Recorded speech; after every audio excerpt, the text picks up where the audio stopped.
سلام، من میخوام براتون کتاب داستان بخونم. اسم این کتاب هست باشگاه سری فرانکلین.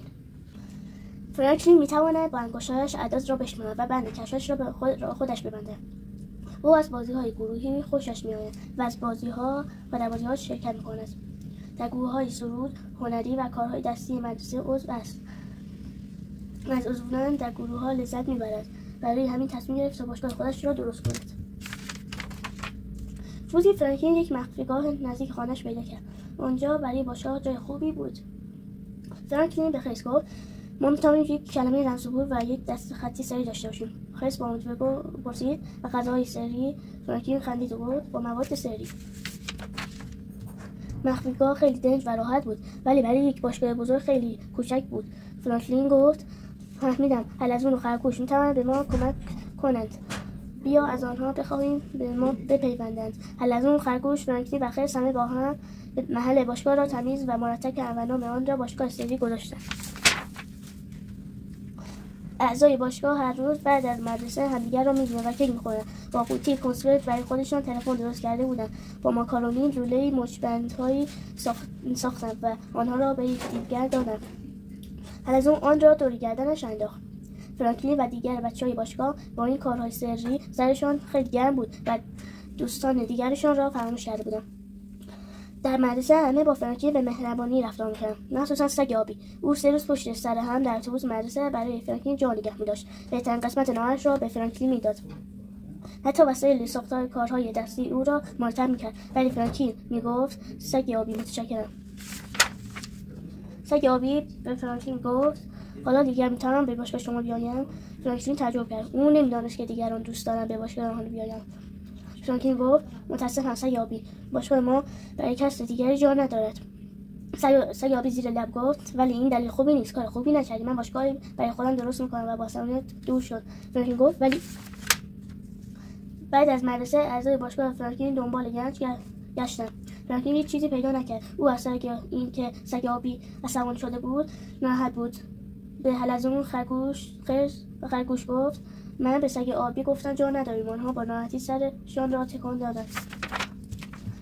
روز بعد فرانکلین و خریس دستشان را به هم زدند، 2 تا مستقیم و بعد چپ به راست و زیر لب کمی رمز را گفتند ذوق و لخته.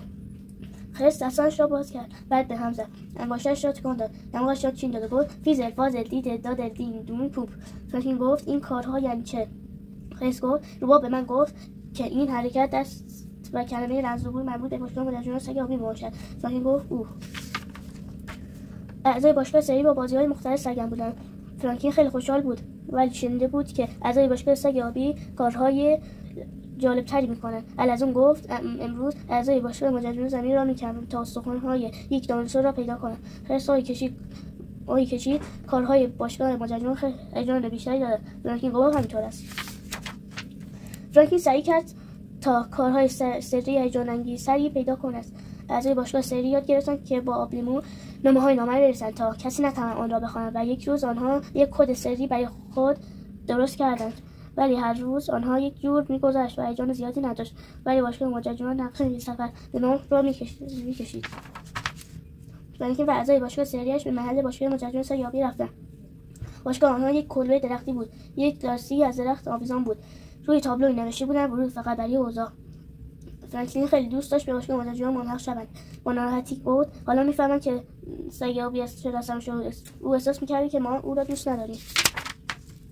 فرانکلین ناگهان فکری کرد و گفت بیایید از اعضای گروه مجاجون بخواهید و به ما ملحق شوند. دیگر هیچ کس احساس نمی‌کند که او را دوست نداریم. خریس گفت اما اتاق برای همه جا ندارد. فرانکلین گفت ما می‌توانیم خارج از اتاق همدیگر را ببینیم. اینطوری برای همه جا وجود دارد.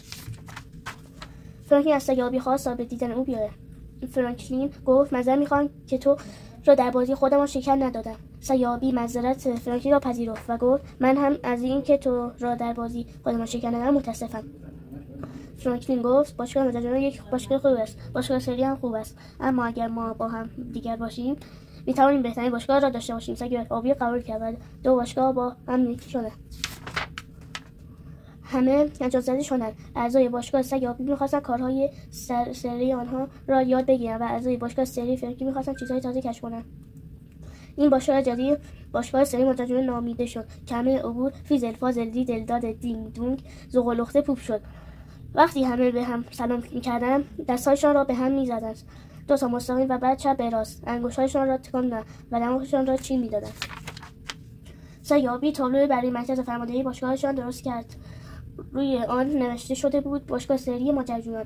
فرانکلین تابلو دیگری زیر آن چسباند. روی آن نوشته بود خوش آمدید، ورود برای همه آزاد است. او نمیخواست هیچکس احساس کند که دیگران دوستش ندارند. پایان. خداحافظ.